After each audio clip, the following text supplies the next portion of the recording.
It appears we are on the march again in Nigeria as presidential hopefuls across political parties are making their intentions public ahead of the 2023 elections.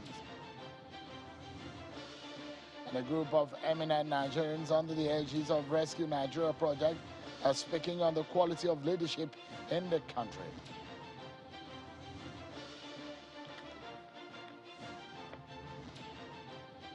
Hello, everyone. Welcome to the program. This is Politics Today live on Channels Television. I'm Sean Kimale in Abuja.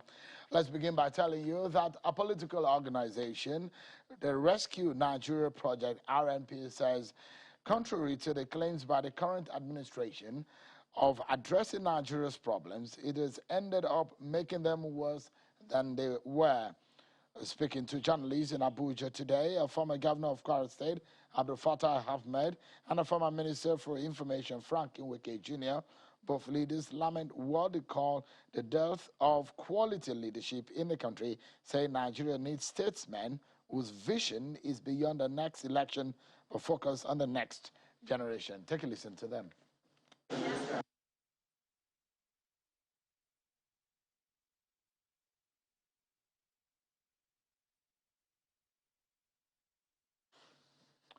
Well, we'll bring you those sound bites in a moment, but let's check out some of your political roundup stories.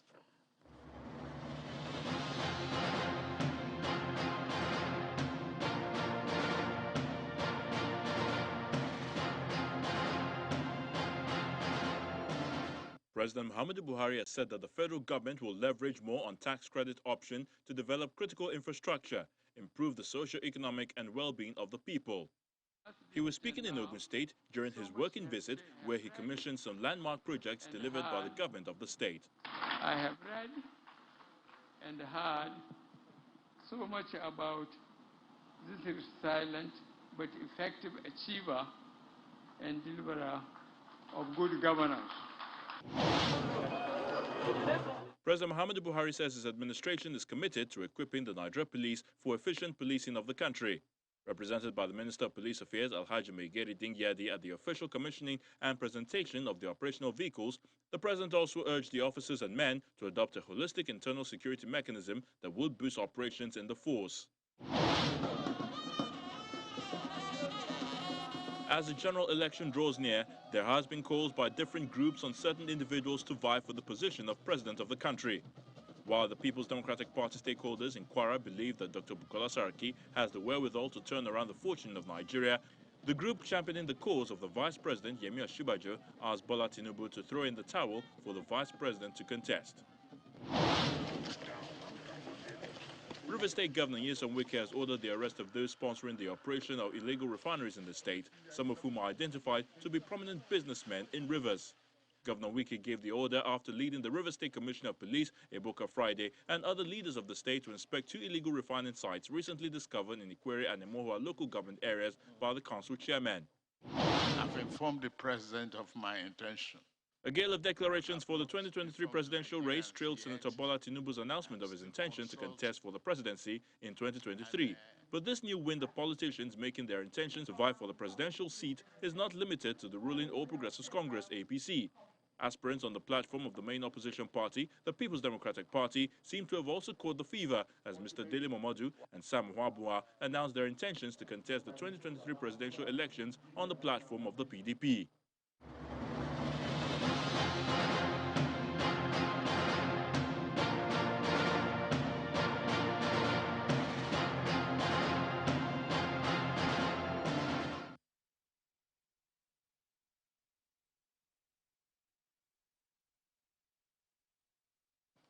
Thank you so much, everyone. Let's begin. Now, you probably have seen it's now a gale of declarations now, not only peculiar to the ruling All Progressives Congress APC. Since the leader of the APC, Bola Tinubu, the former governor of of Lagos State, went to the president to say he wants to run for president, it does look like he opened the floodgate for a lot of people who have had it on their minds and were probably hoping that the Christmas and the New Year festivities is not allowing them to come up with their intentions. But now It looks like on the other side, the People's Democratic Party, those who are interested are now making their plans known and their intentions public. Today, we've seen two persons in the People's Democratic Party who have now made their intentions public.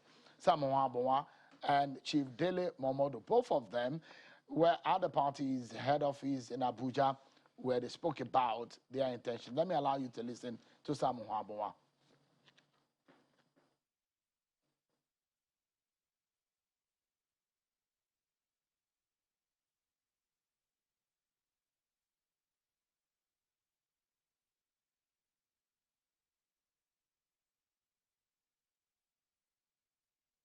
In the last few days, there have been widespread. A short while. Well, let's get talking about the race 2023 and what this portends for Nigeria and, of course, Africa at large. Because, look, when Nigeria turns is when the continent turns, because the nation is the continent's biggest. I'm being joined now on the program by Chief Dele Momodu, a publisher, a journalist, and a former presidential candidate. This is not his first time. This perhaps is second time of wanting to be president of Nigeria. Chief Dele Momodu, thank you so much for coming on tonight. Good evening, Shehu, and thank you for inviting me. Thank you so much for coming. Perhaps it's no longer news because it's all over the place since you went to the party's head office today to make your intention known. But I wanted to know the thinking behind going first to, there's no president in your party to go to, so you've gone to the leadership of your party to make your intentions. What exactly prompted that action? Well, I feel since we are in opposition, so you must go to the head of your party. We don't have a Buhari in PDP. Dr. Ijoche Ayu is our chairman, a great man, very cerebral. I love him. I only sent him a message yesterday to book an appointment, and he approved immediately. And today, we had everyone in his office, and he spoke genuinely about the interests of the party. Everyone is worried about Nigeria, where Buhari has left Nigeria. Don't forget that some of us supported Buhari in the past. There were great expectations, but we lost paradise. So the chairman is very worried, like any one of us in PDP, that we must chase them away. And the only way you can chase them away is if you have good candidates. And you think you're a good candidate? Oh, I believe I'm the best candidate by the grace of God. What makes you think so? You don't just wake up and say you want to be president of a country. I've prepared for it for over 30 years. Yes. This is not your first time.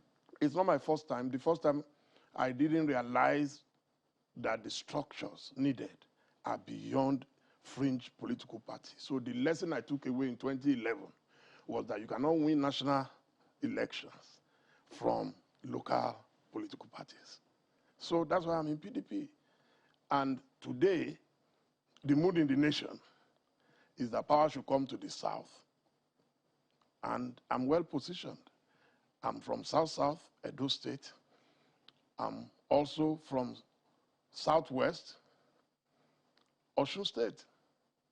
And I have extensive links in the Southeast and across Nigeria. What Ovation has done for me was to give me a leverage and a network that's unparalleled in Nigeria. Without sounding immodest, Dele Momodu has built a double brand. Dele Momodu, Ovation International, and they are global. We've operated in over 60 countries. I'm not a local champion. There is no businessman today, the top 4, 5 richest people in Africa, I would have done business with them between 20 to 30 years. I know their needs. I understand their frustrations. If you tell me about Dangote today, I can tell you that despite the big brand, they still suffer in our country. The big people still suffer. The rich also cry.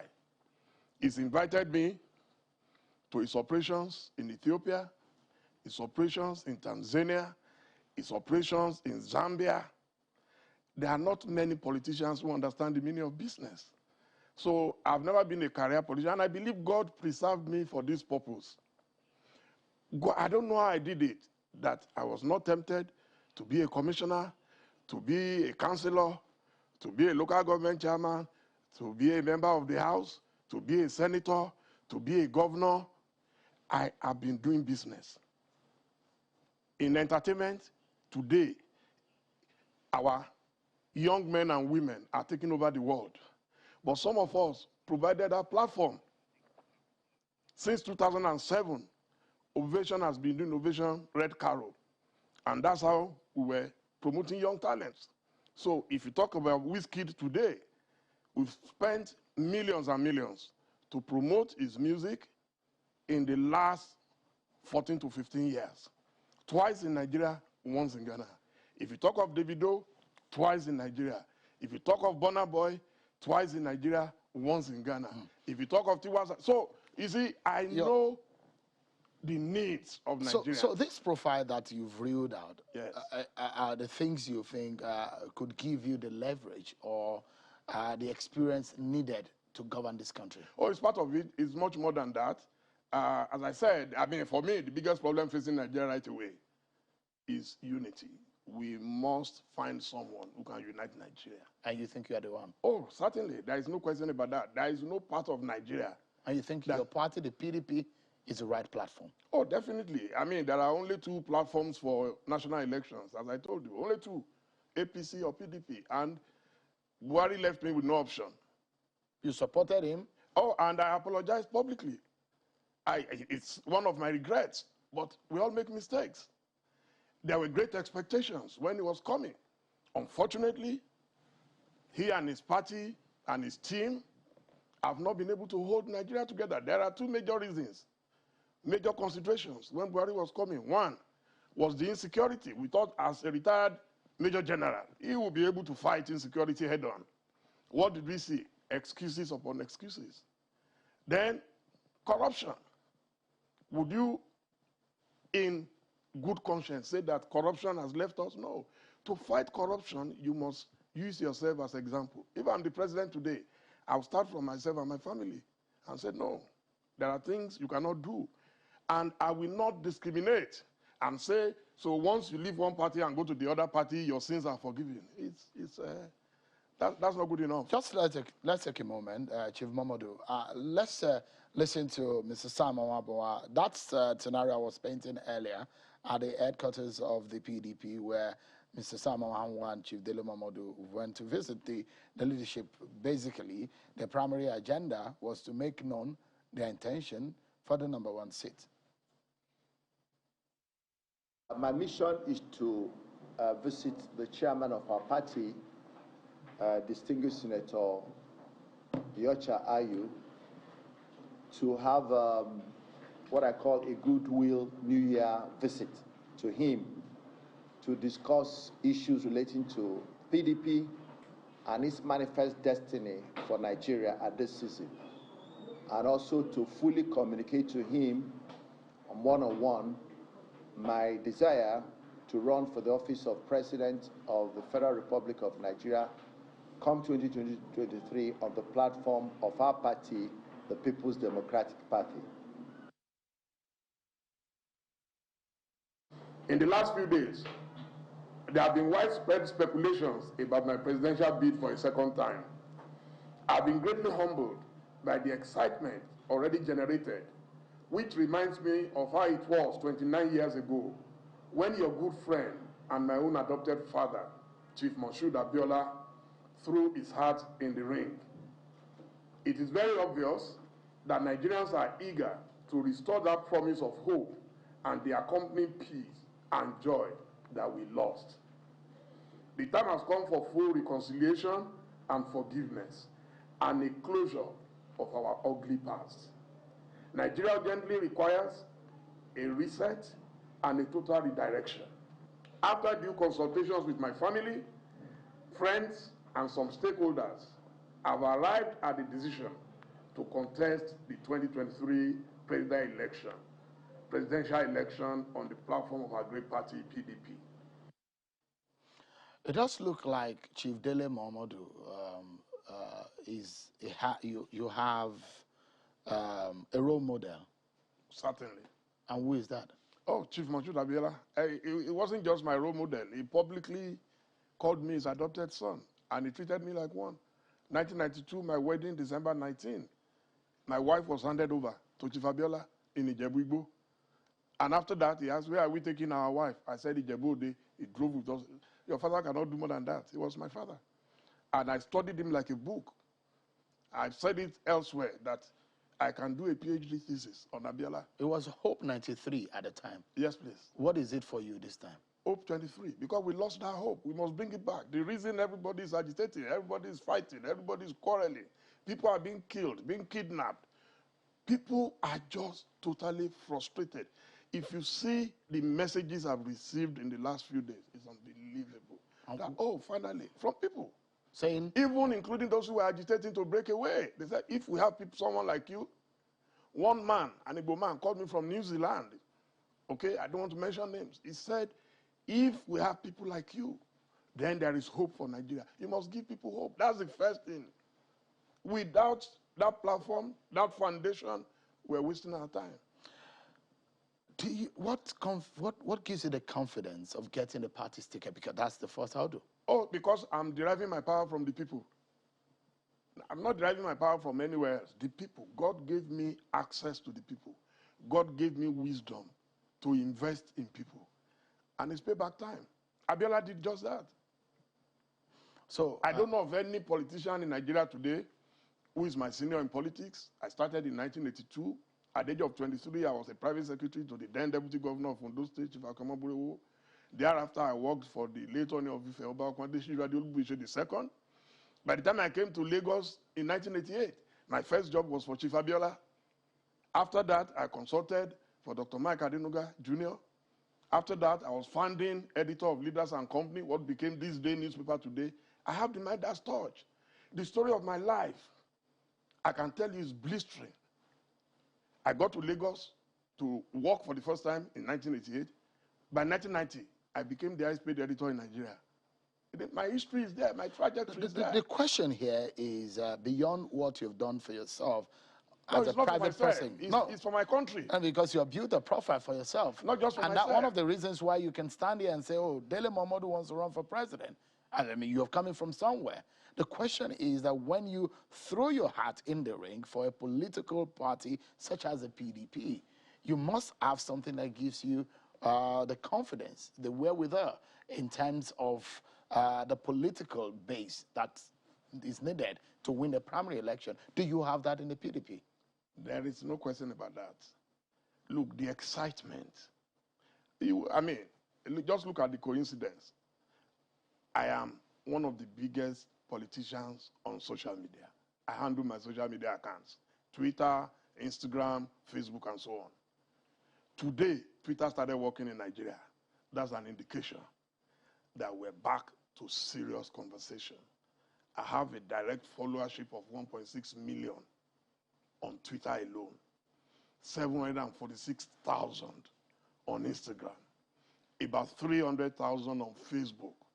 Trust me, I have everything I need. The content. Presidential election is about content.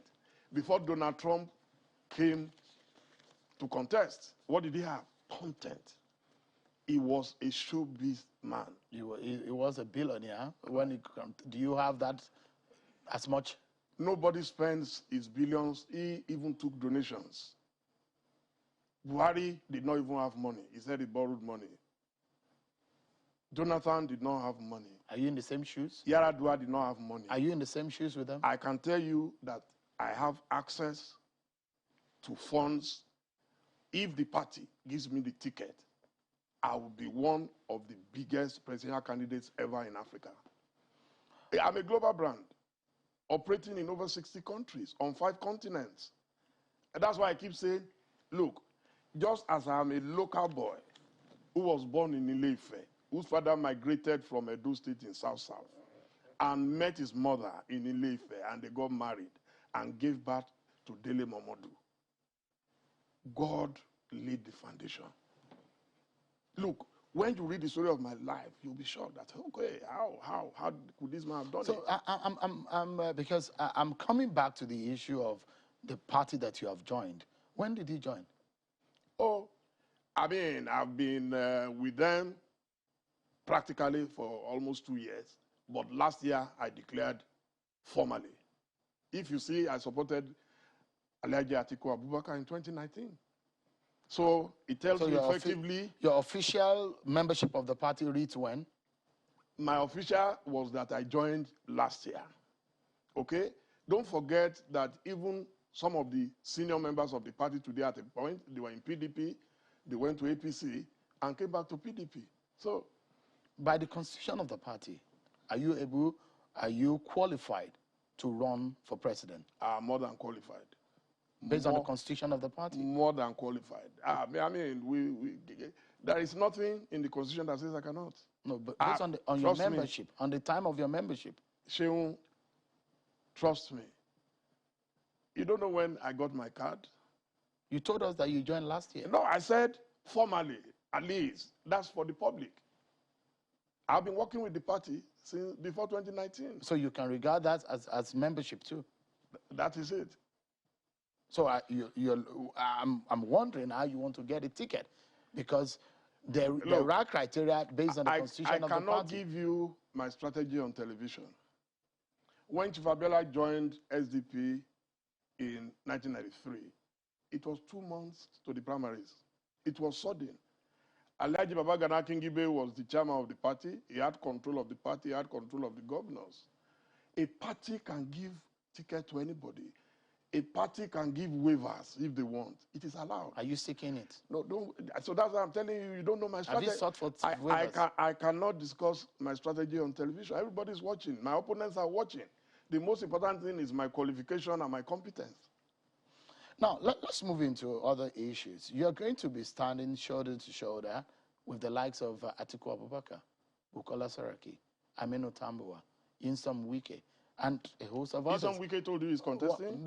His name has been mentioned. No. Don't. If Nyesom Wike is contesting, he will come out and say it. So wait till he says it. People's names have been mentioned in the last few months. He's one of the best that we have. There are a lot of. He's easily the best governor in Nigeria. So he has the right. Some people have even said that you were going to run a few months ago, but now you're coming to officially to say you are running. So when people's names are mentioned, this is politics. From rumors, sometimes some of these stories come up. But that's so when we hear names, you didn't mention me. No, because the news, it wasn't news. It was the fact that you have come now to say you want to run. Not come to tell you he's running. I'm mentioning to you that some of the names that have been mentioned, and I'm listing a few of the names that have been mentioned. Former governor of Kano, Kwonkonso, a lot of names have been mentioned. The question is that, are you considering some of these big wigs in the PDP who have political base, who have a lot of followership, are you hoping to be able to defeat them to get in the ticket of the PDP? I don't like to sound immodest. There is no brand bigger than Dele Momodu. In the PDP? In Nigeria. I'm not even talking party. I will be one of the few candidates, similar to Chief Abiola, who will have support across party lines. There is no individual who is relying only on his party who should feel comfortable about winning an election. I am one of the few. Let me tell you, the biggest political party, and that's why when I joined PDP, my first assignment was to ask the young people to start registering online. IamPDP.com. Go and check how many people have registered. If you cannot drive out the youths, the biggest political party I call the floaters party. If a party ignores the floaters and you want to defeat an incumbent, a ruling party like APC, where there are people who don't care about anything, you must get one, a candidate with a very clean record, no controversy. You must get a candidate who is youth-friendly. You must get a candidate who is cosmopolitan. You must get a candidate who is friends with everybody, but very firm, who can speak truth to power. I've been speaking truth to power, despite the fact that most of these guys are my friends. You hardly find such in any political party. Dele Momodu was preserved by God for that role. And you think they will yield and they are not. I've not seen any stupid person in my party. They are all very intelligent. So you made people. mention of your presence on social media, and these are people that have been criticized that they never come out on election day, and these are the people that you are counting on. Why should they come out on election day if they don't have a candidate who is friendly to them? If they don't have a candidate who has ever done anything for them? If they have colorless candidates, who is going to vote? Are you going to follow a colorless candidate yourself? When Abiola came out, he defeated Alhaji Bashir Tofa in Kano. God rest his soul. And that of Chief Abiola. They came out. Look, just wait. As I said, we cannot discuss strategy on television. I'm not being overconfident. I know what I'm talking about. I've prepared for over 30 years. I have the template, and woe betide anybody who feels it's a joke. We're not joking. If you don't get a ticket in PDP, would you jump ship? No, I'll support whosoever. So it's not a do or die for you? Oh, no. But you said God wants you, has preserved you for this. So that's my faith. So I'm very convinced I will get it. But then the decision belongs. Look, in the last few days, I have gone to a lot of places, including our national party headquarters. You cannot imagine the excitement. Last night, I was in the home of our great woman leader, Dr. Kema Chikwe, and everybody I met from Anambra, from Imo State, from even today at the party headquarters, from Ebonyi, the excitement is incredible. I have not seen anything like it since 1993. By next year, it will be 30 years of June 12th. We have suffered for 30 years just because we could not honor our best election. The time has come for us to bring a closure to it. Let's all forgive ourselves. Let's all reconcile, and let us move on. Without peace, there will be no progress. On a final note, Chief Momodu, the big question is you're seeking the #1 office in the land. And there are no jokes that we're confronted with a lot of challenges. How do you hope, or what, in the first place, is your major concern, and what solution do you have for it? I've told you the first problem.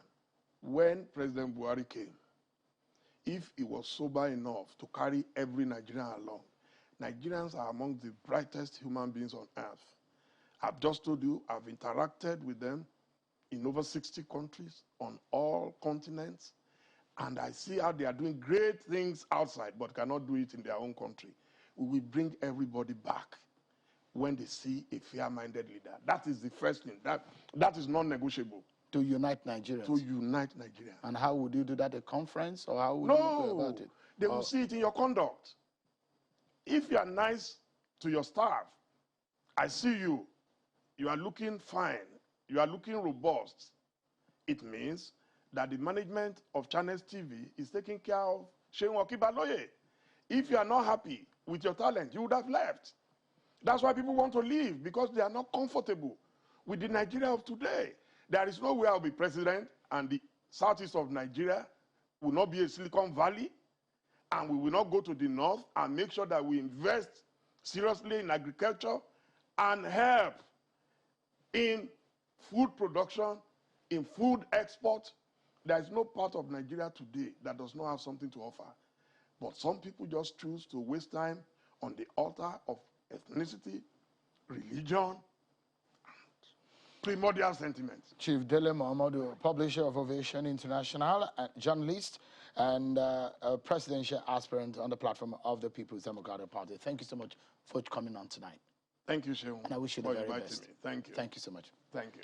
We'll take a break, everyone, and when we return, we'll speak more about developmental and governance issue. The President General of Ohanese Indigbo, Professor George Obiozo, joins us on the program, and we're looking at the Southeast politics and the nearest future for Nigeria. Stay with us, everyone. We'll be right back. Thank you so much, everyone. Let's switch gears now and speak with President General of the Ohanese Indigbo, Professor George Obiozo. As the 2023 election draws closer, more and more intrigues and scenarios will continue to play out. But there are some angles to the politics and aspects that is of national importance that may not disappear anytime soon from the arena, such as the Southeast situation, the agitation in that region, the politics of the Southeast, and of course the conversation around the Igbo presidency. It might be one of the factors that will shape the presidential election in 2023. There are equally many unanswered or lingering issues begging for attention as far as the Southeast is concerned. And that's the reason why tonight Professor George Obiozo is our guest on the program. Thank you so much, Prof, for joining us tonight. Happy New Year might be in order. Let's begin the conversation. I'd like to get your take on the gala of declaration that we're seeing recently. A lot of people who have thrown their hat in the ring, who have made their intentions public. As a leader of Ohanese, a socio-cultural and political group in the Southeast region, what comes to mind when we talk about presidential race? Definitely, the idea of a president of Nigeria from Igbo land is an idea whose time has come. It is politically and morally justifiable. As a matter of fact, it is important that at this time in the history of Nigeria, we will take reasonable decisions in order to heal the nation, give every part of the country a sense of belonging, stop the bickering, and reunite the country, and reinvigorate the spirit of nationalism in Nigeria. That's what a president from Southeast will give in Nigeria. And to be candid, we in Igbo land are also ready to give you candidates and presidential aspirants that are competent, nationalistic, with the capacity to perform, and with evidence of what they have done and what they can do for the rest of the country. Indeed, we are ready, and all we're asking the nation is to obey the historical law of rotation in our history, which has been north and south, which created the balance, political balance that held our country together. That's very important, and that's what I would like to say so far. All right. When you say moral, you drew the inference of morality, and of course you talked about fairness. In terms of the political calculations, how did you get to that point where you think an Igbo presidency in 2023 is morally and fairly justified? Yes. Even if you take yourself, in fact, you are one of the most brilliant journalists in Nigeria. Even if you take yourself to do the statistics, you will give it to the Igbos without hesitation. You will look at the creation of tests in Nigeria. All over the country, other states have, other zones have either 6 or 1 has 7. We have 5 for how many years now? That is also affecting how many local governments in Igbo land, how many, indeed, senators, how many members. In other words, if you look at the Nigerian political calculation, is designed in such a way so far that we are last in everything. And we are also going to be last in all the zones in taking the presidency. So that's what I mean. But that by history, by logic, by morality and politics, it is justified, and it's time for the Southeast to produce president for Nigeria. I'm very sure, Prof, you may have heard people who have criticized the Southeast politicians of the inability to organize or come together to be in unison when it comes to having a common front in such a matter as the presidency of the nation. Do you have a strategy as a people, Please, as a region, on the way to go? Because you say it is fair, it is morally justified. But as a people, before you are being recognized or respected or given a chance to fly your agenda, you must have a strategy going forward. Do you have one? Do you want us to tell you our strategy now on the television? Which strategy did others present before they were considered the presidency of Nigeria? Could name any zone that presented their strategy to you on the television before they produced presidents? And then the whole idea that they should be united. Which people were united before they got the presidency? The Southwest? You know how united they were when my boss was produced. What of the present president? You see, the whole idea of accusing Igbos of not united is a gimmick, and in fact, frivolous criticism, because people who are very universal and individualistic cannot be controlled like cattle. So Igbos have their strategy. When they find what they want, they unite. But wherever they are, their mind is set on the issue of concept of justice, equity, and fairness. In fact, charity for all, malice towards none. That's the Igbo spirit. So the issue of every time they are united or not united, it doesn't bother us. We are united enough to produce a president of Nigeria, just as others were united. Because all this is a question of why must we show you how united we are? Which section of Nigeria is you said that you will present candidates that are definitely to Nigerians. Can you tell us, Prof, those whom you have interacted with, and perhaps some of the good names that Nigerians might be going away with tonight, listening to you, that can give them that confidence? If, for example, they are hoping to support an Igbo presidency for 2023, and there are people who have consulted with you or with Oanese in the Igbo, or there are people that the region is considering as their own true sons that will give them a good outing. To tell you the truth and to tell you how democratic Igbo land is, we would have our candidates emerge from their parties, just like every other place.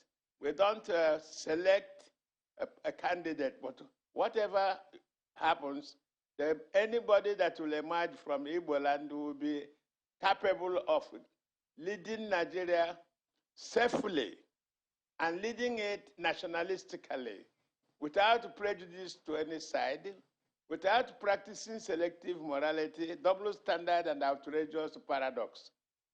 This country needs a sense of balance, a sense of nationalism. The country is receding from nationalism into subnational consciousness. We need somebody to re-energize and reinvigorate the national spirit that Nigeria was known for.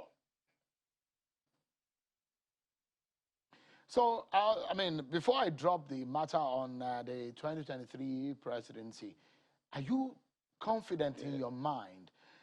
Perhaps I wanted to know just how confident you are about the possibility of an Igbo president. Do you see it coming, or is something that you just imagine could happen? Do you see it as something that would definitely happen in 2023? Let me tell you something. I can't predict such a thing. I'm not God. Man proposes, God disposes. But with all logical conclusions, the president should come from Igbo land, southeast zone, by merit, by history, by logic, by reason. In fact, it is time that we have a sense of balance in the country. You have to be able to say to yourself, why should every other zone have it? And now they want to get a second round without Igbos having even one round. You see, do you, in your seat there, consider such a thing morally acceptable? Do you think as a Nigerian that those who are confronted with such a discrimination will be wonderful patriots?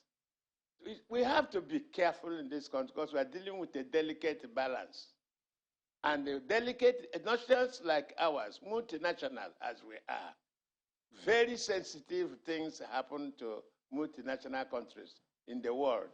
That's why the sense of balance is extremely important. Every group, every zone, the other 5 zones in the country have had their own share of the presidency of Nigeria. Now the second round of it is about to begin. And you are denying Igbos a chance of having once before you begin a second round. Such outrageous behavior is politically unacceptable and indeed morally prohibitive. And indeed, all right. So no some people nation will argue that it's the issue of the rotation or merits that matters. Well, let me just let's wrap up on this issue of the 2023 presidency on this note. I'd like to know, are you thinking of working on a handshake across the region, perhaps to the north, or to some other part of the south, to achieve this Igbo presidency that you're talking about? Is there any kind of accord that you are entering into, or a handshake that you are trying to work on? You working with any region, for example, the north? Are you working with them to achieve this aim? If you must know, you cannot get the presidency of Nigeria by sitting in one place.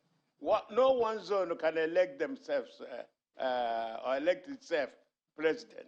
You have to reach to others. For example, we come from the south, where, according to the historical events in Nigerian history, which made it that there is even a natural zoning of north and south rotation throughout the history of Nigeria. Anybody who jokes with it jokes with the destiny of Nigeria. That happens that way, as it ought to happen, then there will be a south, and there will be zoned distant to the south, and then the south will have to continue the politics of it. But as for reaching everybody, definitely the southeast is going to reach all parts of Nigeria, all the nooks and crannies in campaigning for a president from Igbo land. No doubt about that. And we are doing already, making some efforts towards that. Okay, so let me quickly take you to the issue of the consultation that some of the Igbo leaders made with President Buhari, and the possible concentration on the leader of the indigenous people of Biafra, Nnamdi Kanu, and the response of the president about his case in court. I'd like to get your reaction as a leader of Ohanese Indigbo to that stance.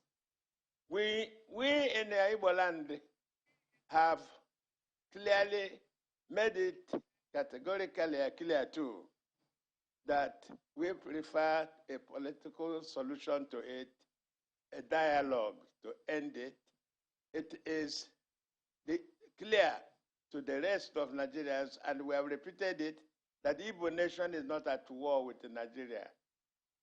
Therefore, what is happening can be handled, I would use the word, political solution is the answer. Dialogue is the answer, just as in other sections of Nigeria. Some areas of Nigeria, people who behave like Carlo have been forgiven, given amnesty, reintegrated in the country. So also is what we're asking for. Mr. President's use prerogative of mercy to look into the situation in the Southeast. Prerogative of mercy is exclusively the right of the president. We're not talking about court. We're not talking about use of force. Use of force is dangerous to everybody, and it definitely will not solve the problem. It will make it worse. That is what we're talking. So is that what you are asking for now, prerogative of mercy, or is that the next strategy, your next move? Just understand it as you like. No, tell us so that we can be clear, we can clearly understand, so that there's no ambiguity in what you're telling us tonight. What is the next move for the Igbo leaders on this matter? There's no ambiguity at all. When Mr. President visited Igbo land, we made the same statement.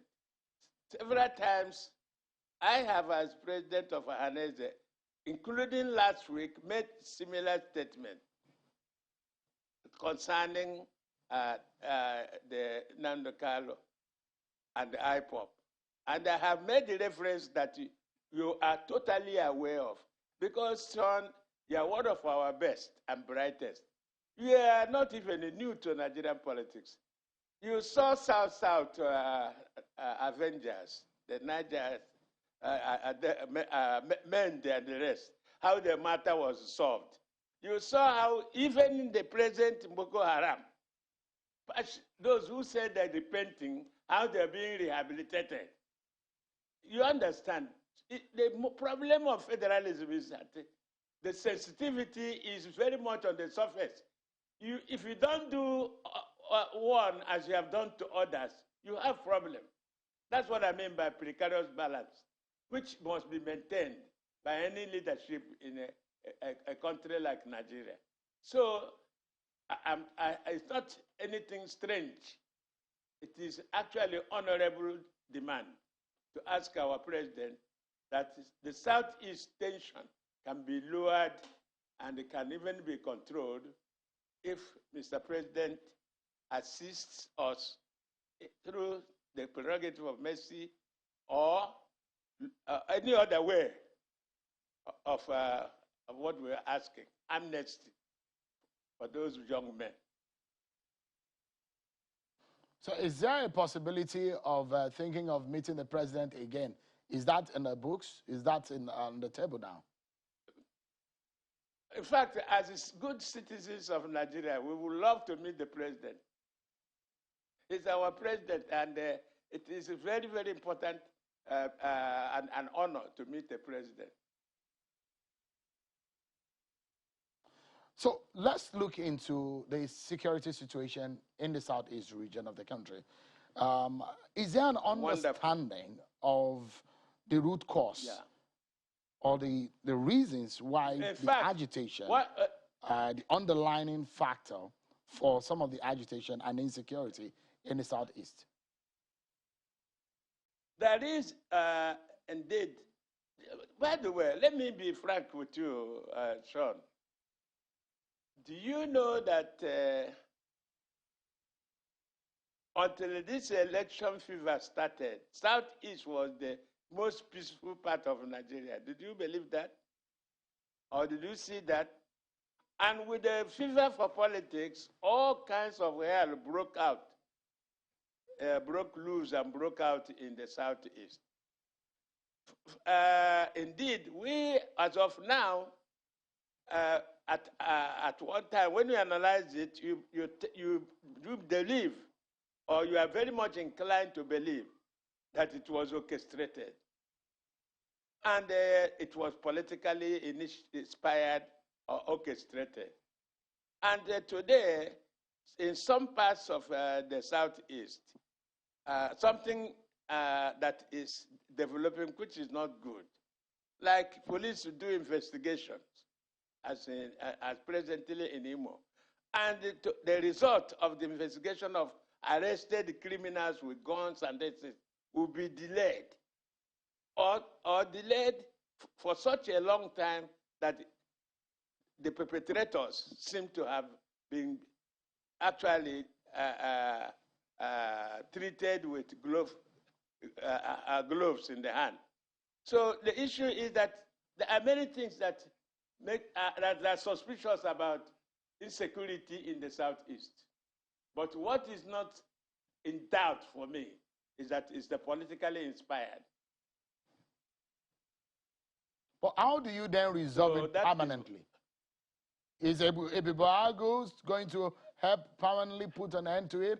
Or what measure, in your mind, do you think will help give a permanent solution to the insecurity in the Southeast? The fact that Nigeria's problem of security has been studied and concluded by 2014 National Conference that recommended state police. Let me be frank with you. State police is not a luxury. A country as complex as Nigeria cannot be policed by one unit police system. You understand what I'm saying? The truth is that other nations similar to Nigeria, you have state police, even you have county police, and so on and so forth. Until we reach there, our security problem will never be solved.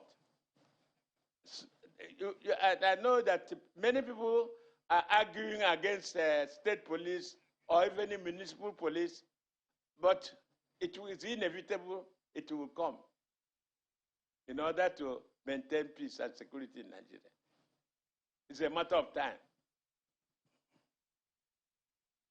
Professor George Obiozo, President General of Ohaneze Indigbo, thank you so much for talking to us tonight. We appreciate it. Thank you. Thank you very much, Sean. Thank you. And that's our show for today, everyone. Many thanks for watching. I'm Sean Okimale. Bye for now.